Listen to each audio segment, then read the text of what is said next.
আমি তাশরিফ খান। আমি tutorial BD চ্যানেলের ভিডিওগুলো দেখে থাকি। এই চ্যানেলের ভিডিওগুলো অনেক সুন্দর হয়ে থাকে। আপনারা চ্যানেলটি সাবস্ক্রাইব করুন। আপনারা আপনার ফটো থেকে আমার মতো কথা বলতে চান? Let's go. আপনাদের আগে একটা ভয়েস ওভার করে নিতে হবে। হয়তো আপনারা নিজেরাও ভয়েস দিতে পারেন বা এআই দ্বারাও ভয়েস ওভার করে নিতে পারেন। তো আমি এআই দ্বারা ভয়েস ওভারটা আগে দেখিয়ে পরবর্তীতে দেখাবো কিভাবে ফটো থেকে কথা বলাবেন। তো ফার্স্ট আপনারা ক্রোম ব্রাউজারে ঢুকবেন, সার্চ বারে লিখবেন প্লে এসটি। তো এরকম একটা ইন্টারফেস শো করবে। তো ফার্স্ট লোগো দেখে আপনারা ফার্স্ট ওয়েবসাইটে ঢুকবেন, জেনারেট এআই ভয়েস ফর ফ্রিতে ক্লিক করবেন। এরপর আপনাদের গুগল দ্বারা সাইন ইন করে নিতে বলবে। আপনাদের জিমেল শো করার পরে আপনারা আপনাদের যে কোনো একটি জিমেল সিলেক্ট করবেন। এরপর কন্টিনিউ এর উপর ক্লিক করবেন। এরপর ইন্ডিভিজুয়ালের উপর ক্লিক করবেন, পরে ভিডিওর উপর ক্লিক করবেন। আপনার ইচ্ছা মতো যে কোনোটি সিলেক্ট করতে পারেন, কোনো সমস্যা নাই। আমি ইউটিউব ভিডিওসের উপর ক্লিক করলাম। এরপর এরকম একটা ইন্টারফেস শো করলো।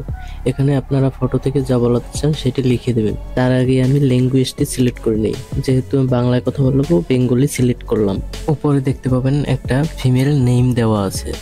এটার উপর ক্লিক করব, কারণ আমি মেয়েদের কণ্ঠে বলাবো না, আমি ছেলেদের কণ্ঠে কথা বলাতে চাই। তো এটার উপর ক্লিক করার পরে এখানে স্ক্রল করবেন। স্ক্রল করার পরে নিচে দেখবেন পিনাকি নাম দেওয়া একটা ভয়েস আছে। ডান পাশে বিভিন্ন কান্ট্রির নাম দেওয়া আছে, দেখবেন বাংলাদেশ, তারপর সৌদি আরব, আমেরিকান ইত্যাদি। এইসব নামগুলো স্ক্রল করে বাংলাদেশটি সিলেক্ট করবেন। তো স্ক্রল করার পরে আপনারা সেই বাঙালি সেই মেয়েদের নামটি দেখতে পাবেন মৌসুমী নাম দিয়ে। আর অথবা আপনার উপরে সার্চ বারে সার্চ করলে যদি পিনাকি লিখে সার্চ করেন তো ফার্স্ট টাইম ছেলেদের বয়সটি আসবে।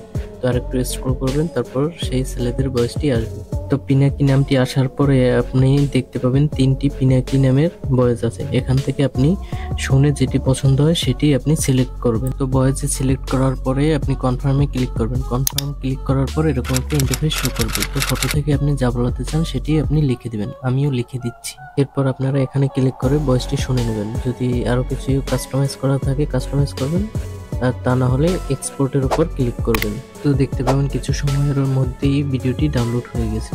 এখন আবার সার্চ বারে ক্লিক করে আপনারা লিখবেন ডিআইডি। আপনাদের সামনে এরকম একটা ইন্টারফেস শো করবে। আপনারা এই লোগোটি দেখে ক্লিক করবেন। আপনারা চাইলে ডেস্কটপ মোড করে নিতে পারেন। এরপরে আপনারা গেট স্টার্টে ক্লিক করবেন। এরপর আপনারা গুগল দ্বারা সাইন ইন করে নেবেন। একটি জিমেলের উপর সিলেক্ট করবেন। এরপরে কন্টিনিউতে ক্লিক করবেন। এরকম একটা ইন্টারফেস শো করবে। আপনারা এখানে ক্লিক করবেন, এখানে সিলেক্ট করবেন। এরপর আপনারা যে ফটোটি দ্বারা কথা বলাতে চান সেটি ফাইল থেকে সিলেক্ট করবেন। এরপর ফটোটি আপলোড হওয়ার পরে এখানে শো করবে। তো এরপরে স্ক্রিপ্টের উপর ক্লিক করবেন। স্ক্রিপ্টের উপর ক্লিক করার পরে অডিওতে ক্লিক করবেন। অডিওতে ক্লিক করার পরে এখানে আপলোড অডিওতে ক্লিক করবেন। তো আপলোড অডিওতে ক্লিক করার পরে এরকম একটা ইন্টারফেস শো করবে। এখান থেকে আপনি অডিও সেকশনের উপর ক্লিক করবেন। তো আপনার এআই দ্বারা সেই অডিওটি এখান থেকে সিলেক্ট করবেন। এরপর আপনার অডিওটি কিছুক্ষণের মধ্যে আপলোড হবে। এরপর আপনি জেনারেট ভিডিওর উপর ক্লিক করুন। এখানে আপনার ভিডিওতে যদি কোনো কিছু নাম লেখার থাকে আপনি নাম লিখে লেটস গো এর উপর ক্লিক করুন। দেখতে পাবেন কিছুক্ষণের মধ্যেই ভিডিওটি জেনারেট হচ্ছে। আর যদি লেট করে তাহলে আপনারা পেজটি রিফ্রেশ দিবেন। তো দেখতে পাচ্ছেন ভিডিওটি জেনারেট শেষ। এখন আপনারা ভিডিওর উপর ক্লিক করবেন। ভিডিওর উপর ক্লিক করার পরে ডান পাশে কর্নারে দেখতে পাচ্ছেন একটি ডাউনলোড বাটন। ওখানে ক্লিক করে আপনার কাঙ্ক্ষিত ভিডিওটি ডাউনলোড করে নিন। আপনারা যদি শুধু লিখে অ্যানিমেশন ভিডিও তৈরি করতে চান তাহলে স্ক্রিনে শো হওয়া ডান পাশে ভিডিওটি দেখে নিতে পারেন। আর আমার ভিডিও থেকে যদি আপনারা একটু হলেও উপকৃত হয়ে থাকেন তাহলে লাইক, কমেন্ট এবং সাবস্ক্রাইব করে বেল বাটনটি ক্লিক করতে ভুলবেন না। তো দেখা হচ্ছে পরবর্তী ভিডিওতে। আল্লাহ হাফেজ।